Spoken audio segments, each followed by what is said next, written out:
Hi, everyone, and welcome to another episode of BSN's A Long Story Short. 2021 has been an up and down year when it comes to regulation. We've seen progressiveness in some areas and crippling crackdowns in others.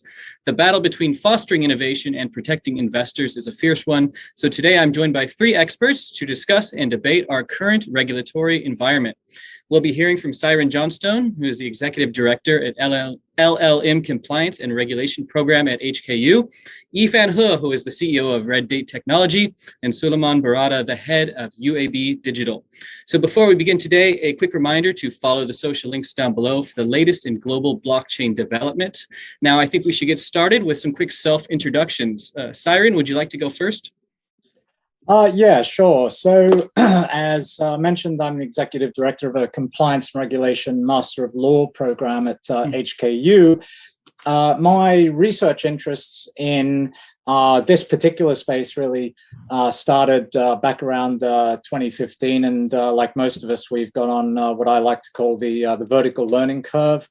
That curve, in my particular case, has resulted in a book which just came out earlier this month.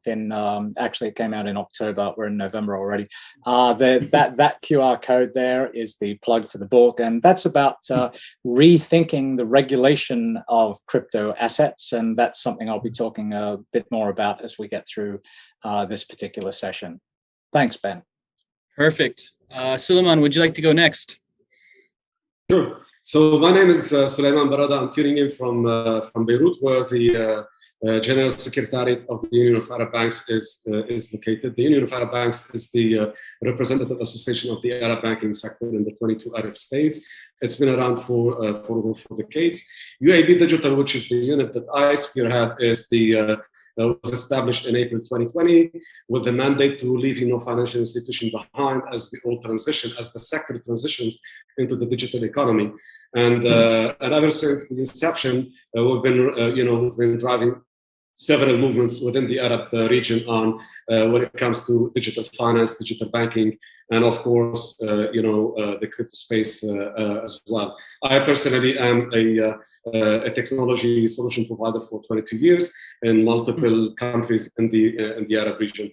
Very, very pleased to be here today and very honored to join my fellow panelists. Fantastic. That was a great introduction. Why don't we go last but not least to Yifan, who is a regular contributor here. Great. Hi, everybody. My name is Yifan He. I'm the CEO and founder of Red Date Technology.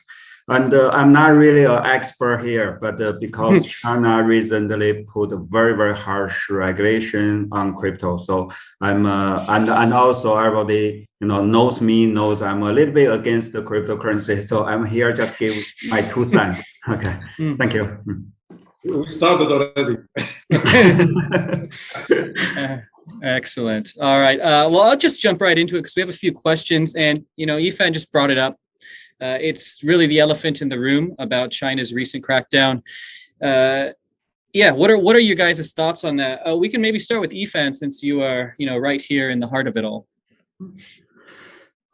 First, it's really something as a builder and also creator of the BSN, we actually working very closely with all the major public chains and the crypto players. But this is from crypto industry, people always confusing many things together. Okay, in order to do marketing stuff like that. So first, we need to make sure to understand what's application and what's pure technology. Okay, blockchain is a technology. So anything built based on the blockchain is the application. So usually the regulation is on application side. So for example, if you use software to programming language to program something, it's actually neutral. The programming language is neutral, use Java. But if you use Java to build some application to sell drugs, okay, then it's against the law. So that's regulated. You cannot build a website to run, drugs. So first we need to make sure what's application and what's pure technology. So cryptocurrency is not blockchain. Blockchain is not cryptocurrency. Cryptocurrency is built by blockchain technology. So then we also need to make sure there's two things. One is the currency, one is security, okay, financial security. So for any country, there's a separated law to regulate those two things, right? For currency, usually it needs to be legal tender. Also, there's in many countries there's also currency. You can, like the membership points, you can use that as some kind of currency to buy stuff, to sell stuff. But it's also pretty neutral, because for this kind of currency, there's for many countries, you probably don't even fabricate money. Then you are fine. You can burn money, you can do whatever you want, but the money is money. But for security, okay, for financial security, every single country has a very high regulation on that. Why? Because it's a financial product. The government need to make sure the trading is fair. So the fairness is the key here. So that's why why Chinese government crack down on cryptocurrency, because they consider it a security which they cannot regulate. Technically they cannot regulate it. So which means there are always people have more information than others. They have information earlier than others. How can you regulate them not to trade against people with less information? How? If you can't, it should not be legally existed in China. So that's basically the reason behind that. Mm-hmm. All right, that's a very by the book definition, I guess. So I'm kind of curious if the two people who are maybe outside China, if you view the regulation and the crackdown the same way. Feel free to disagree. Well, I think I think it's quite clear that whatever kind of crackdown happens in China on cryptocurrencies, that it's not going to be stopping the progress of cryptocurrencies in other parts of the world. The second thing is what Yifan was just saying in terms of distinguishing between the use of the technology in different kinds of ways. One way that the technology can be used is to create these cryptocurrencies, or to create things which either fall within or ambiguously fall outside existing securities and financial regulation laws. And this is the problem, I think, that all Western countries have been having, and that is the failure to appreciate, like at a much more fundamental level, that the technology is a much broader, has much more broader capability than simply being used in the what I would define as a currently quite narrow financial context. Now, when we look at that financial context, it's also very clear that the technology is fantastic for making existing things in the financial markets work more efficiently. So it's great for banks, and stock exchanges are looking at it, and so on. And I think all of that's fine. But when we come across to using the technology in a context where it's creating products that people are seeing as speculative investments, and creating markets which are highly speculative and subject to pretty much uncontrolled manipulative practices, I think that's where you get to the point where any government/regulatory agency starts to look at its mandate to protect the public capital market. And I think where the Western countries have kind of gone wrong in this regard is that they've put a lot of attention on that, and not a lot of attention on really trying to understand how the technology can bring other benefits to society. And the consequences of the approach taken in Western countries is that all of the focus is driven in controlling a financial application that they cannot control very well. And it's really taken the attention off all of these other uses. And I mean, I actually kind of a bit of a fan, I guess, of what BSN is, because I think the point of BSN is that it enables these other social utilities to be built on blockchain, not just speculative cryptocurrencies. Suleiman, you are, in the representing 20 of the I guess central banks with UABdigital. So you have a much different perspective with UAB. Maybe you could shed some light on how you are viewing this type of crackdown. Sure. Just a slight correction that the union is the umbrella that represents the commission in investment banking within the 22 Arab states, and central banks are observer members at the union. So definitely through our collaboration with the Arab Monetary Fund, which is our counterpart umbrella for the finance ministers and the central banks. Through that collaboration, we actually do work hand in hand on all of these transformational and sector shaping topics. Just a quick note, maybe if you allow me, on the China case, and that's one case out of many that we have seen in 2020 and earlier, and we will continue to see in this year in 2021, and we will continue to see in the subsequent in the years to come. And that's a natural response from the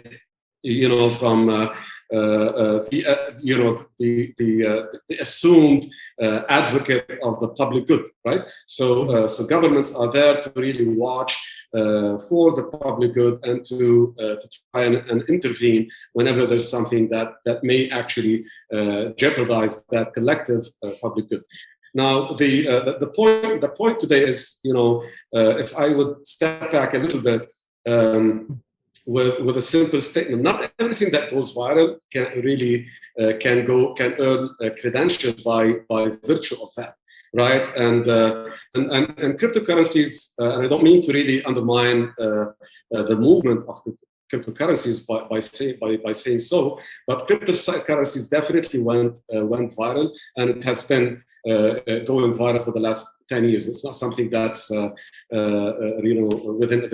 a very short time span, but that does not necessarily give it the credential of public good, right? That does not necessarily give it the credential of adoption in a wider context, right? So, and from there, I would like to really highlight the dynamics within the Arab region with regards to cryptocurrencies and the acceptability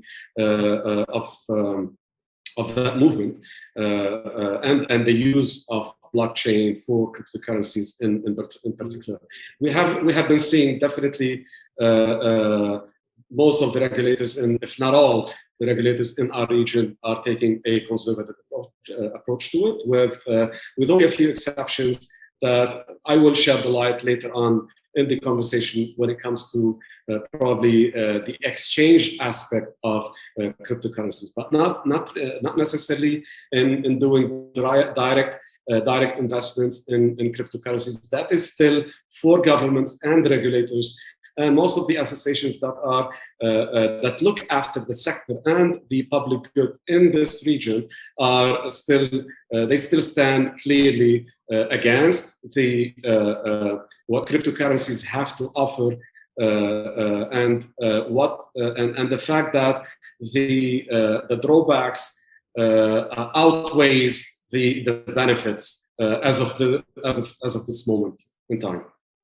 Okay, interesting. You mentioned that the last decade has been very viral, but maybe it doesn't signify mass adoption. I'm curious at what point you would feel that the amount of CBDCs that are being rolled out and the amount of very large funds that are moving into the space and traditional institutions.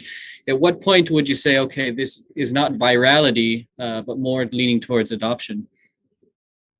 Right. So I'm seeing this more of a natural development of what can be made out of the technology that blockchain and DLT in general offers, brings to the table. So CBDC, and I have been part of a lot of the CBDC conversations. There has to be more to CBDC than just countering the spread of cryptocurrencies.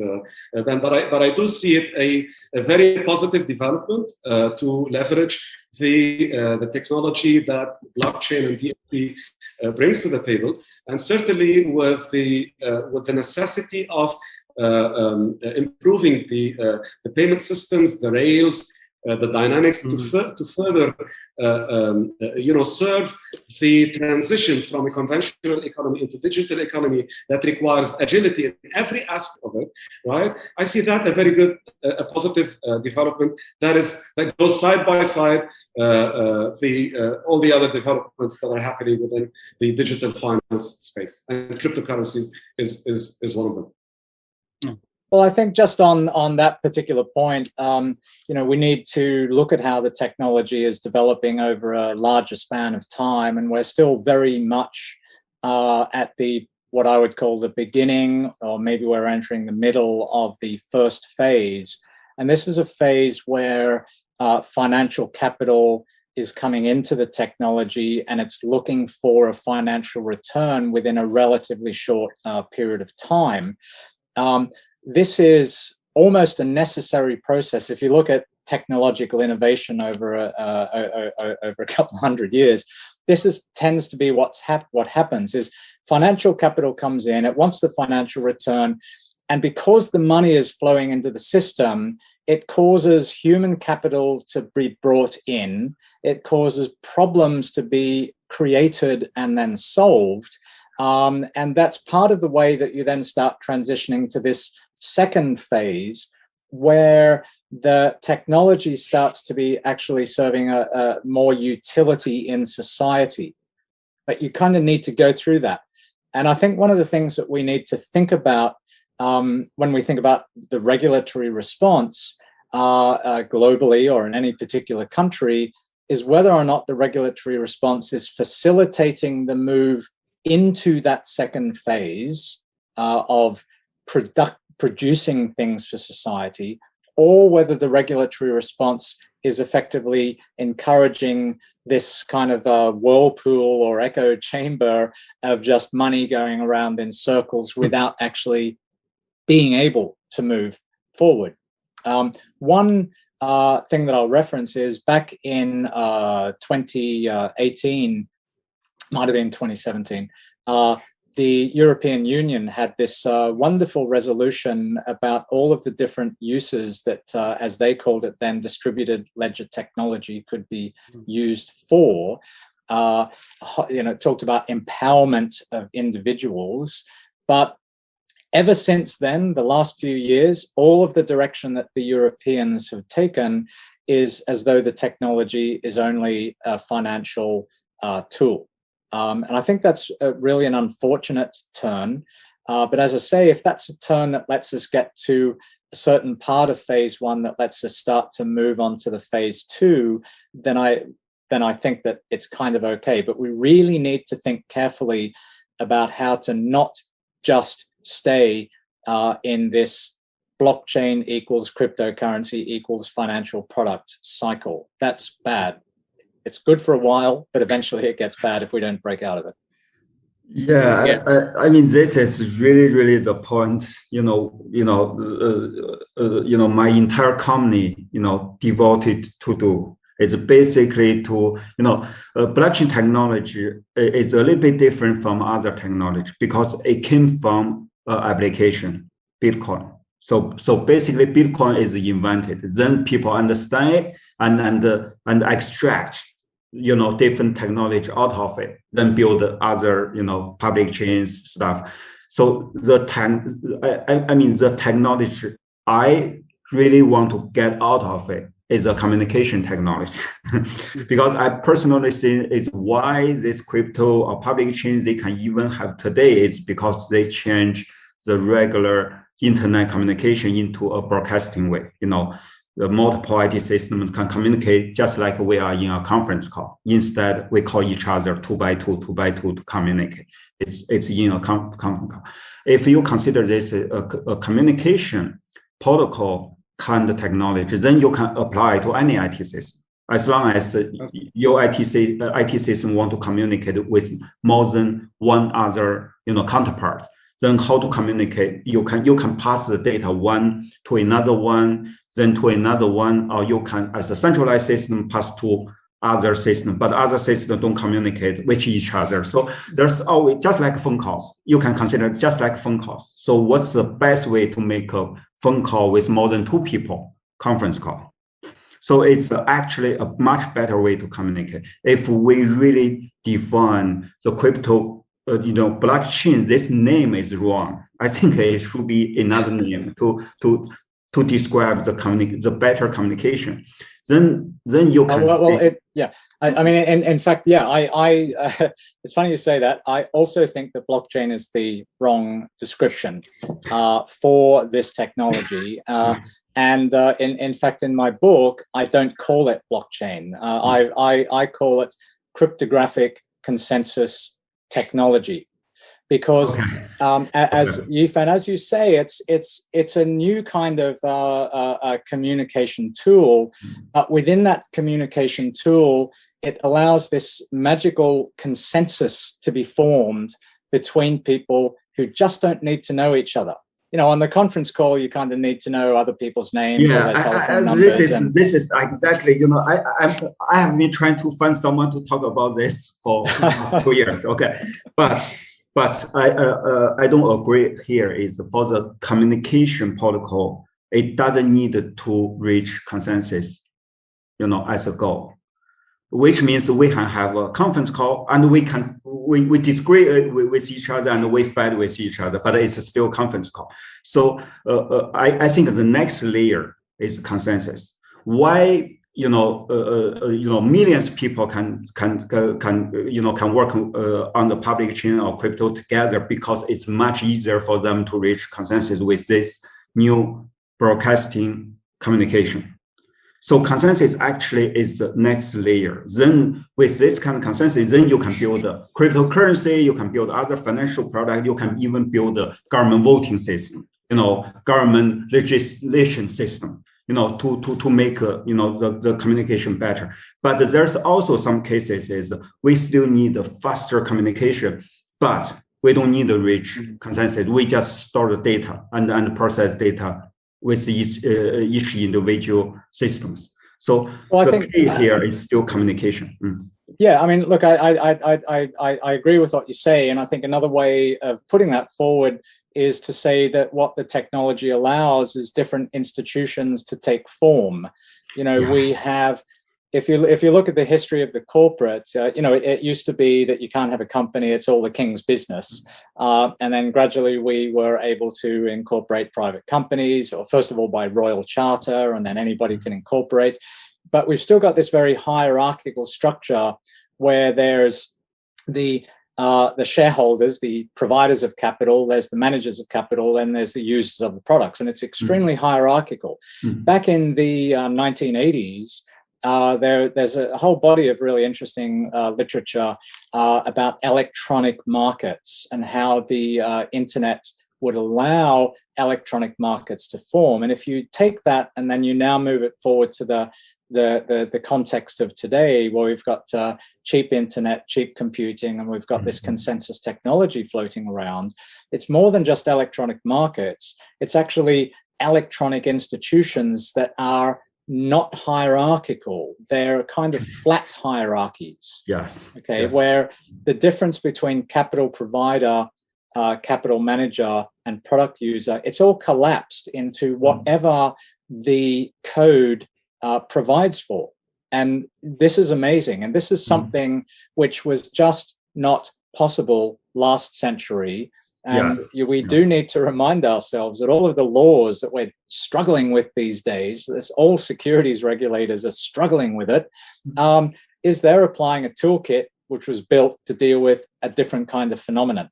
And they're applying that to this technology, and they're basically, taking round pegs and putting them into square holes. And that's why I think we need to move forward at a much more fundamental level in terms of what we think this technology is. it's a almost a philosophical question, and it's one that I think that regulators haven't done. Yeah. Exactly. Totally agree with you. But most 99% of the people still focus on the cryptocurrency. Trading, seeing the up and downs, how much money they make. They lose sense how powerful the technology is. I mean, personally, the ultimate purpose of BSN is we want to build one more layer on internet to handle this kind of communication. So any people, every single person or any IT system, no matter how small it is, how big it is, they can use the technology with one line of coding, almost for free. So that should be one more layer, communication layer on top of the internet. Well, let's on that point, let us remember that before the Apple Mac was introduced into, I think I saw my first Apple Mac in the sometime in the early 80s, and it's kind of an amazing thing. And if you go back past that, I mean, to use computers, you kind of needed to know some language, and these days, drop down menus, touch screens, it's kids can use it. And I think what Yifan is referring to here is that, moving this technology to the point where it's effectively becomes intuitive to use. Yeah. Mm-hmm. The difference between the waves of technological advancements that we have seen in the past decades and what we're seeing in this time is that the previous technological advancements had impact on individuals more than societies and economies at large. So the micro impact was greater than the macro impact. Definitely, those micro impacts have led to macro changes, but those were over a certain period of time. The phenomenon that we're seeing now with crypto and the other emerging technologies, AI and IoT, those have the potential to introduce macro changes before even the micro changes could take place. And that's exactly where the problem is. Those macro changes would call for immediate policy shaping, policy making, and reforms and updates and upgrades to the regulatory frameworks and to how governments would actually tackle and address these macro changes before it's too late. I mean, that's how I would contrast what we're witnessing and what we've been witnessing in the last couple of years, and maybe in the next 8 years to come, and what we have seen in the past in terms of technological advancements. Yeah, that's a really good point. I don't know if anyone wanted to respond to that, or if we should move on to the next subject at hand. Oh, I'm surprised. I was expecting some more follow-up there. Because it's right. It's good. It was very concise, and pretty much all the stuff you guys have been saying has been spot on. Even, especially going back to Syren, what you're saying about it's a giant whirlpool of money right now, and people are looking to grab hold.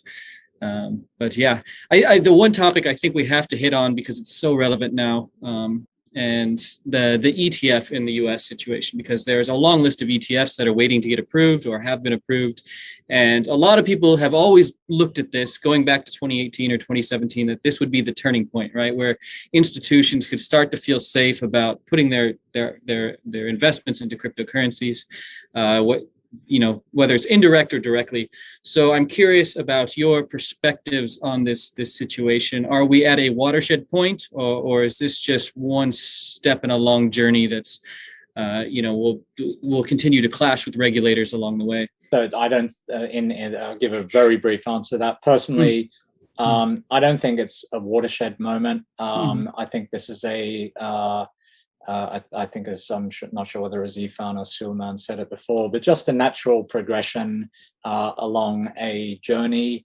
I find that particular journey not so interesting because it's a journey that we've seen before, and it's just putting stuff into existing financial products. So that's fine, and that will continue. The kind of journeys that I find more interesting to think about are the ones that kind of get off the financial track. But we're not seeing that. I suppose my parting comment on this would be, the more that we see these kinds of things happening, that is within that kind of financial domain, the more that we are just drawing our attention to, hey, this is a financial technology, and that's kind of unfortunate. Suleiman, would you agree? Well, certainly yes. And if we look at an attempt at analyzing the dynamics in the US with regards to ETFs and the whole response to the cryptocurrencies wave, I think the reason why we see different institutions responding to it in different ways is simply because that's how the administration is structured, right? Because the securities fall under one authority, whereas the commodities fall under another authority, and the treasury looks after something else, right? So and we will see that that's quite normal and natural.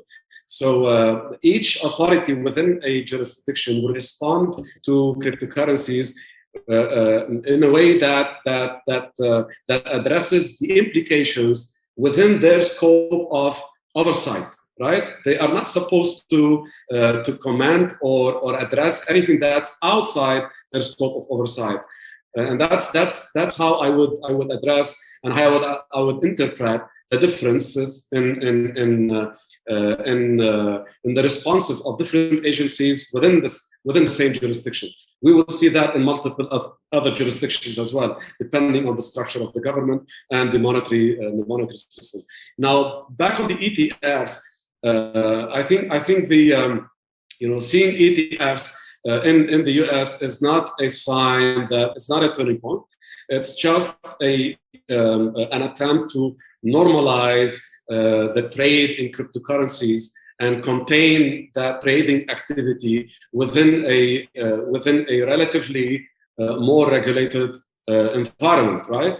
And it's also to offer traders that are familiar with ETFs the medium and the financial instruments that they are familiar with, through which they can fulfill their crypto trading aspirations, because they will trade with or without through an ETF or direct into Bitcoin and all the other cryptocurrencies. That's how I also read the ETF movement. I wouldn't read it as a turning point or as a determinant for anything bigger that is about to happen on the cryptocurrencies space. Remember also that by containing cryptocurrency trade within ETFs, you can monitor, control, and extend also the right taxation enforcement.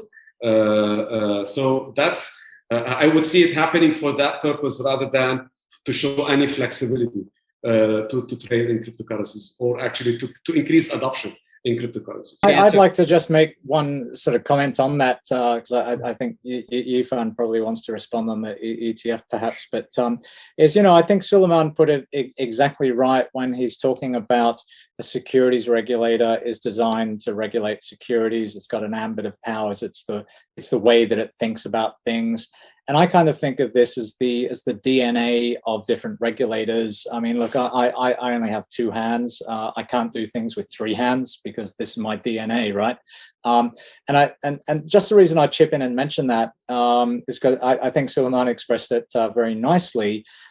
But it also means that when we ask questions about the technology, it matters who you ask the questions to.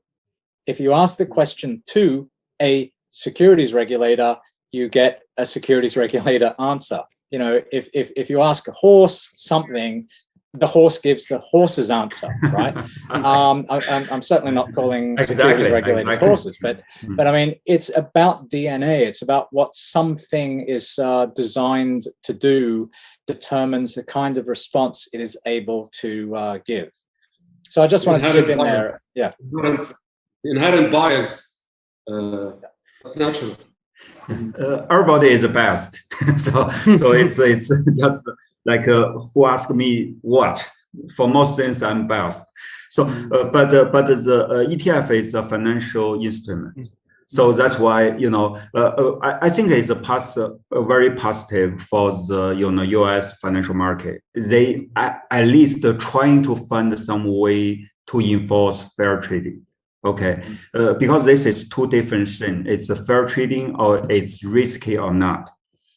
Because even some funds come to me, okay, they ask me, you know, Yifan, I know you don't like crypto, but let me know how can I make money off crypto. And I say, okay, just buy Bitcoin, okay, just buy, because it's the market cap is so large, it's almost impossible to manipulate. So it's fair, okay. So just do some Bitcoin, nothing else. But it's risky or not.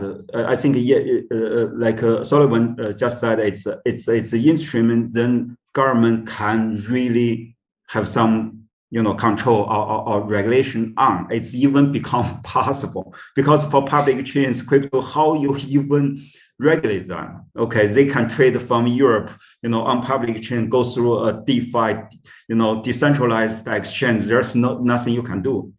So I think with EFT, it's at least, you know, for some investors can buy under some safe net. Okay, there's always entities responsible, you know, there's, you know, the information, you know, goes through, you know, clear, you know, transparency, you know, kind of process. So that's actually, it's pretty positive, but it doesn't mean the government, you know, the US government will allow investors to just go into crypto without any, you know, I don't think that's a yet. And even for the ETF, it's, you know, they definitely only Bitcoin or probably, you know, Ethereum, probably just one or two.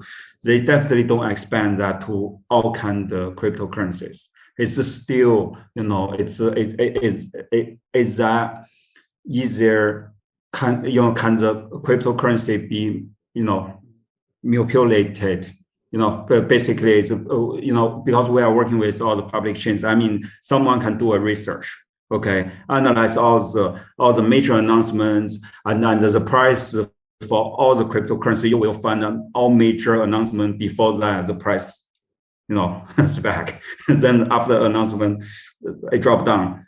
So someone, almost every smaller cryptocurrency, someone is trading on inside information.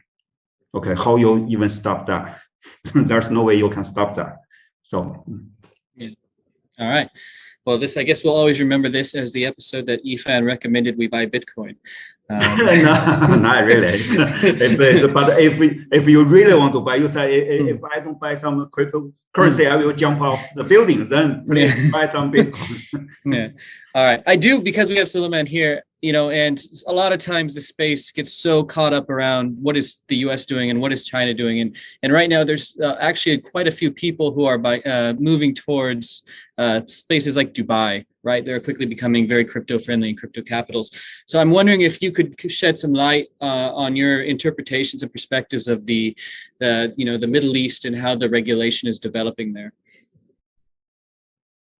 Right. So on the exchange topic and within the MENA region, there has been some breakthroughs, but I would really like to give those breakthroughs the right size and the right interpretation, and not to overstate them, you know, in the wrong way. So, and we've seen in Bahrain, for instance, the establishment of two cryptocurrencies trading platform. One of them is Rain, the other one is CoinMina. So those two cryptocurrency trading platforms are licensed by the Central Bank of Bahrain, and they've been around for a few years. Definitely through these trading platforms, people would have access to trade in individual cryptocurrencies. So that's not ETF yet. Okay, we're not at the level of ETF yet in the Arab region, and that's a clear answer. The only thing that we have currently is cryptocurrencies trading platform, right? And also a couple of examples that were licensed by the Abu Dhabi government global market, an ADGM. The names are Matrix and BitOasis. They offer more or less similar propositions. And apart from that, we have been seeing, and we've seen earlier this year in June, the news that on that 3IQ would want to establish the Bitcoin fund under Nasdaq. So that would be the first ETF-like, if I may, proposition to ever exist in our region. There are definitely other talks in Dubai by the Securities and Commodities Authority to establish some sort of freedom within the free zone of Dubai World Trade Center Authority to allow for trading activities to happen, but the shape of that and the structure of that is yet to really evolve and be publicized. So I think to summarize it all, what we have been seeing is cryptocurrencies trading platforms, and what we'll see next is the launch of the 3IQ Bitcoin fund. I don't see anywhere in the near horizon an ETF establishment of any sort. Interesting. I'm Syren, you seem to have a pretty global view of things as well. So I'm curious if you've seen any regions or specific countries where regulations have been especially progressive or maybe in your opinion to be on point, so to speak. I think short answer is no. I tend to be a bit negative, I think, on how well regulatory agencies have done. But I mean, that really needs to be balanced against the reality that it's been a difficult job to get one's head around what the technology is, how it's being used, what kind of risks it gives rise to who, what kind of controls that one might usefully put in place. Regulatory agencies as policy makers are not in a position where you want to put in place some kind of regulation only to find it being useless the next day, or it needing to be replaced or updated a month later. You need to, as a policymaker, you need to be able to put in place a regulation that's long-standing. Yeah, it might need a little bit of adjustment along the way, but this has been the challenge. And this is, I think, one of the reasons why the go-to solution has been to look at an existing regulatory system and to see how it can be adapted as best as you can to solve a current problem. It might be a stopgap solution. It might be better than a stopgap. What's happening in Asia is that the division that tends to happen is between categorizing cryptocurrencies as either part of a payments services system or as some kind of financial product. And so, for example, both Japan and Singapore have made changes to their laws along those lines. The unfortunate thing is that the changes that they made in Singapore and the changes they made in Japan are not necessarily always going to be compatible, which means that you may have a situation where a particular token is treated under payment services laws in Singapore, but when you look at its treatment in Japan, it's being treated under the Financial Instruments Exchange Act, which gives rise to completely different considerations. This is one of the challenges that regulators have or let's look at it from another point of view. One of the challenges, I think, for developers who are planning for success is that the risk of so-called regulatory bleed, and that is that I'm creating a product which is going to be available in two different jurisdictions, and it's treated differently in two different jurisdictions. This becomes quite problematic, and you can look at it as basically a development cost. that is, the uncertainty becomes a development cost. Coming back to stopgap solutions, what the Securities and Futures Commission have done in Hong Kong is they've taken two tracks. First of all, a couple of years ago, they introduced new standards and requirements for funds, collective investment schemes. That is, these are standard securities investment products. But they put in place new requirements for funds that either want to invest more than 10% in cryptos, or they just want to focus on cryptos and just invest in that. So that is, I think, a big step forward in terms of providing to the public an opportunity to diversify risk. So it's like, hey, I've got $10,000. I don't want to put it all in Bitcoin. Maybe I want to spread it around a bit. So this is the classic fund investment condition. The second thing that the Commission has done here in Hong Kong is they introduced this somewhat unique solution to actually bringing a crypto exchange within the regulatory framework that applies to securities dealers, for example, the standard regulatory framework. And so what they basically said was that, look, if you're a crypto exchange dealing only in tokens that are not securities, we can't regulate you. That's outside the envelope of our authority. On the other hand, if you just trade one token or one cryptocurrency that is defined as a security, then we can license you for trading in securities. And because we're licensing you for trading in securities, we can actually impose conditions on you that apply to all your business operations, that is in cryptocurrencies that we could not otherwise reach. So I kind of think of it, this is like it's like a coat hook on a wall. You can hang your coat on it. And once you've hung your coat on it, then we can regulate everything about that jacket. So it's quite, one might say, ingenious way. So far, we only have one crypto exchange that's done that, called OSL, which is a subsidiary of a company called BC Technology, which is a Hong Kong exchange-listed company. And the issue is whether or not that's actually a successful model. There are two main issues. One is whether all the conditions that are imposed together with that license actually means that you can carry on business as usual as a crypto exchange, or whether you need to kind of shrink to conform. The second issue is really, which is my main concern about the system, is actually whether it's sustainable.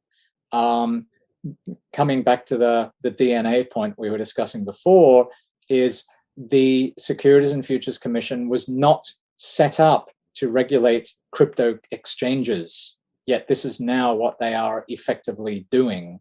This is not the if you look at it from a legal point of view, this is not the legislative intent. So they've kind of found a solution which I think is it's a neat stopgap, because it brings that activity under a regulatory umbrella that is well understood and very protective. And so in that sense, it's great. But it's not a solution which is going to sort of proliferate crypto exchanges in Hong Kong getting regulated in that manner. And in the long term, we need to find something else that is more comprehensive and actually more tuned into exactly how crypto exchanges need to work to get on with their business and make profits, but also to protect consumer interests. I'll just make one other point here about some regional differences and so on, and that is in Japan, the Japan Financial Services Agency have started up something maybe about a year and a half or 2 years ago, called the Blockchain Governance Initiative Network, or BEGIN, BGIN. And that's a really neat program where what the regulators are actually trying to do is to more proactively interact with engineers, developers, in order to figure out how they can move the governance of not just a particular blockchain, but they're talking about the governance of a whole ecosystem. And this is one of the things that I think is a significant hurdle that we need to think about what we are regulating for. We're not just regulating a product on a blockchain, which gives rise to some token that may or may not be a security.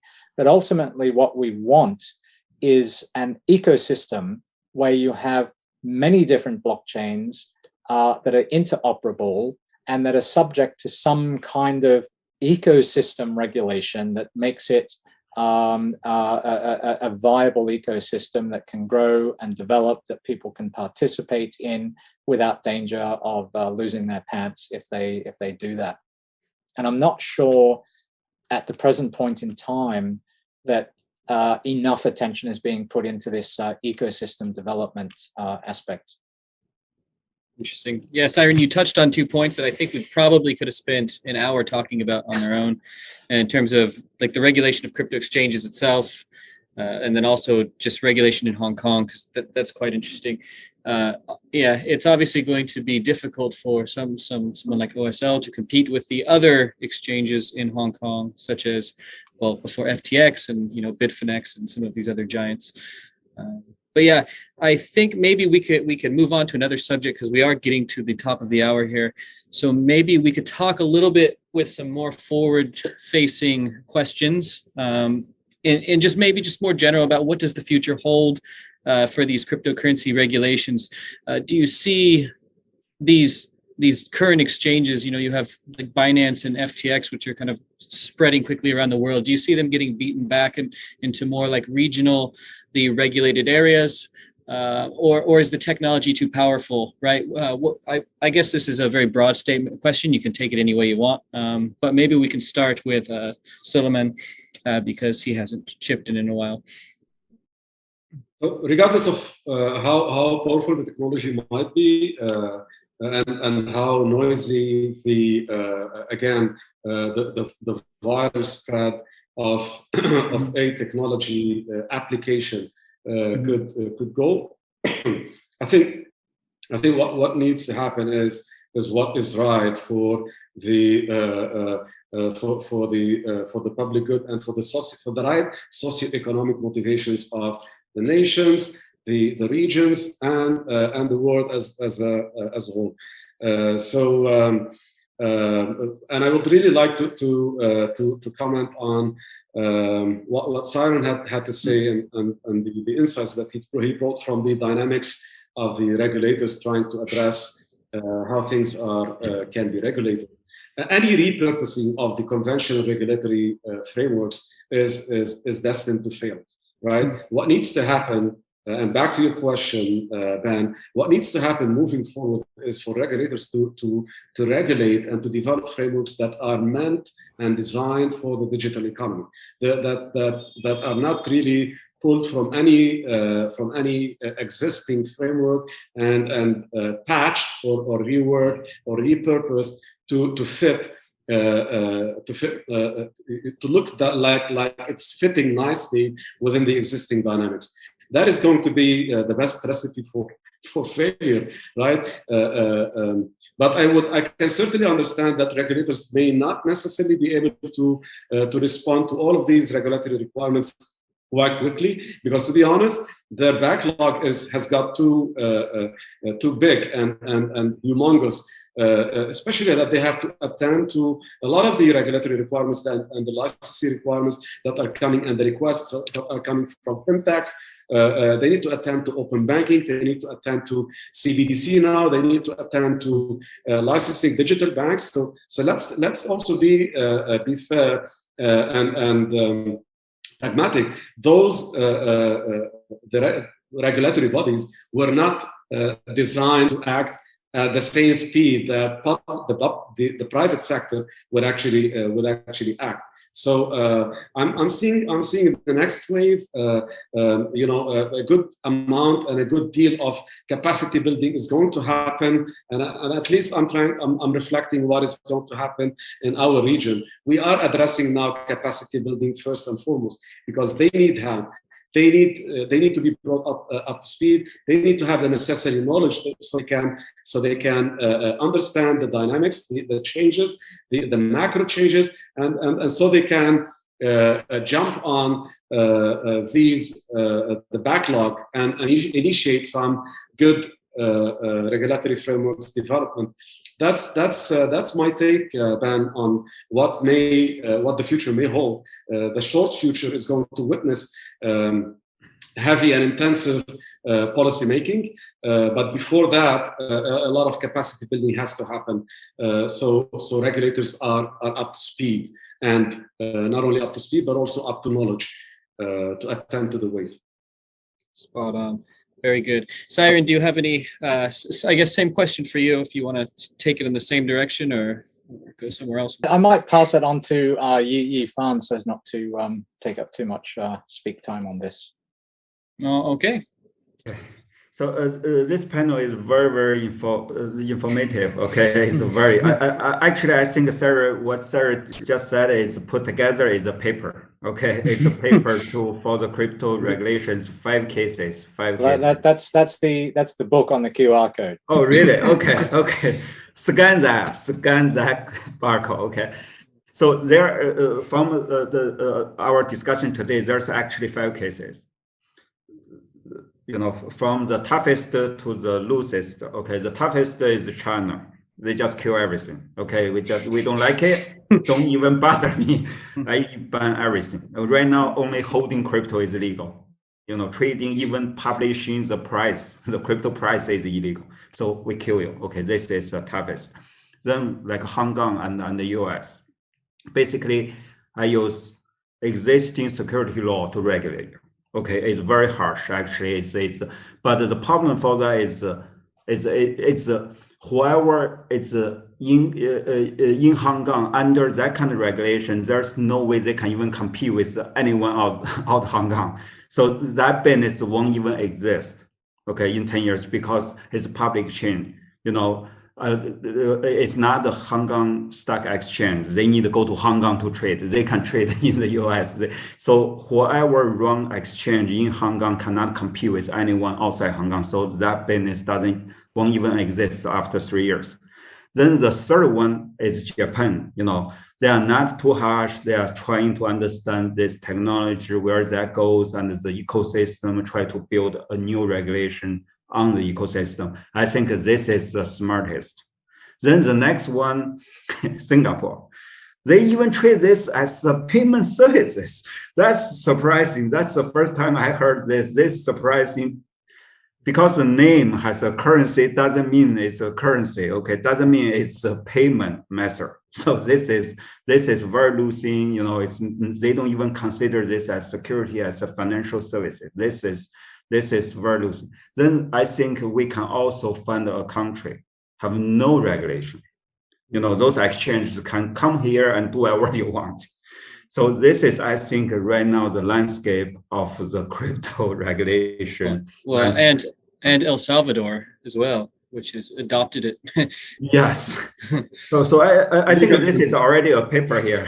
So it's analyze where they go. Personally, I like Japan's model. Okay, at least understand this, especially working with the engineers, where this goes and how we can technically put some kind of regulation here, to make a financial product as fair as possible. If it's eventually become like a stablecoin as a payment, then we regulate as a payment services. Then otherwise it's a financial services. So it's smart. It's smart. At least put in effort and try to build something there. If you allow me, just one note on that last statement from Yifan. This is really what I meant by putting the right efforts to develop the frameworks that are designed to enable the digital economy, right? And not stopping. So sitting with engineers, see what the technology can bring, and see how you can enable your digital economy at large to thrive, because that's the end goal, right? Yeah. Sorry. Exactly. I was going to comment on two places, actually, Japan and Europe. I mean, Japan has always been very crypto friendly. Let's not forget they had Mt. Gox. We won't discuss the end of that story, but you know, that it means that they've had a longer history than most places of actually the financial regulators working with crypto exchanges and trying to understand how to manage risks. And the kinds of risks they need to manage are actually a whole lot more complex in terms of their implementing controls as compared to a regular stock exchange. There's a whole lot of different issues that are thrown up. So Japan's doing quite well in that regard, but what they are finding is that it's one thing to change the law, but then it's another thing to make implementing regulations that actually work. When you go across to Europe, of course, they've got the markets in crypto assets, or it's a proposal at the moment, and that looks like going through in some shape or form within the next couple of years. But the problem with the markets in crypto assets, or MICA or MiCA, depending on how you want to say it, is that it's driven by effectively financial regulators or their proxies. It's driven by European parliamentary members who are preoccupied with things like monetary policy and systemic risk. And so it's already got problems in terms of the whole NFT boom / craze, is that it's not really clear at the moment in the sense that NFTs were originally excluded, but some jurisdictions will treat NFT or potentially treat NFTs as a financial product. And then one topic that we haven't touched on, which is really complicated for everyone, is DeFi. And I was quite interested, was it a month or two ago, that Gensler, the chairman of the SEC in the United States, was making a comment that they're looking at enforcing in the DeFi space. But what was interesting is that he specifically referenced the centralized elements of DeFi as being their targets for regulation. And so if you just flip through a bullet point list of the comments that Suleiman, Yifan, and myself have just made, and Ben, you mentioned El Salvador, and if you just make a bullet point list of all of that, I don't know how many countries we've just mentioned, less than 10, more than half a dozen, and every single one of them seems to be taking a different approach. Yet this is technology which when I finish here and log off on my computer or log off on this Zoom, I can access all kinds of things all over the world. And that's where the problem is, and that's what the technology was designed to do. And I think, and this is one of the recommendations I make at the end of my book, is that actually what we need is we need the G20. I personally believe we need the G20 to get their heads around it and to stop talking about this as a financial product. If you look at all of the G20 meetings in recent years, when they talk about crypto anything, they're always talking about it in a financial vocabulary. They need to step back from that, and they need to, sweep their hand and say, we need to have a different kind of regulatory agency looking at this that is not the kind of regulatory agency that we have now. And that is obviously going to be an implicit threat to regulatory agencies who, already say, I think the CFTC are safe in terms of treating certain things as a commodity, but I think securities regulators will be the ones who get a bit concerned about that, about losing some of their territory. Definitely. Very good. Very good. Yeah, I think it was a bit foolish of us to try to come here today and spend only 1 hour talking about global crypto regulations. We probably needed 3. But unfortunately, we need to try to keep it short. So I really want to express my gratitude to all of you for coming on and sharing your thoughts. And hopefully this will not be our last conversation, nor should it be, based on the dynamic nature of the industry. So once again, thank you guys for coming on. And I hope you have a great rest of your day or evening, wherever you are. Thank you, Ben. Thank you, Ben. All right. Thank you. Thank you, guys. Really, really appreciate this. Is a very good session. Okay, I learned a lot of stuff. This is